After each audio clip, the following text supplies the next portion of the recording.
everybody. I'm not entirely sure how this is going to go. I'm a science communicator, but I was never hugely into science when I was in high school. I dropped both physics and chemistry at the end of grade 10 after I got a result, which was meant to be in kilometers, and I got in kilowatts, so I kind of just dropped those two.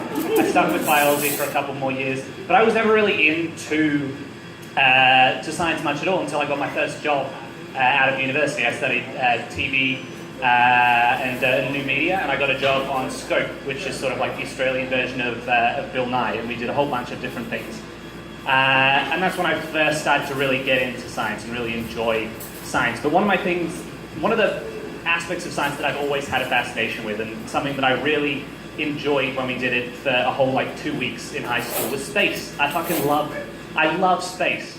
One of my favorite anecdotes about space, and I apologize because I don't have the correct numbers with me right now, but I've written about it twice, so I probably should be able to give a general sort of overview of it, is the story of Mars's self-destructive moon. So Mars, named after the Roman god of war, has two moons, Deimos and Phobos. Probably not pronouncing those correctly. I don't know if anybody can correct me. Anyway, Phobos is a very special moon. It's the darkest moon in our solar system, the darkest object in our solar system. It's barely visible when it's on the blackness of space. It's also the closest orbiting natural satellite in our solar system as well. It orbits Mars only a few thousands of kilometers above the surface. And the really unique thing about it is that it's slowly moving towards Mars. Now, a moon altering its orbit isn't really that significant a thing. Our moon itself is also drifting away from us at around about 3 centimeters every year. But this moon is moving towards Mars at around about 1.5 meters every 100 years, which means that it's not going to happen for a couple of million years, but for all of our Mars colonies that we're going to have on the planet in 5 million years, when you look up at the night sky, it might look very different than it does today.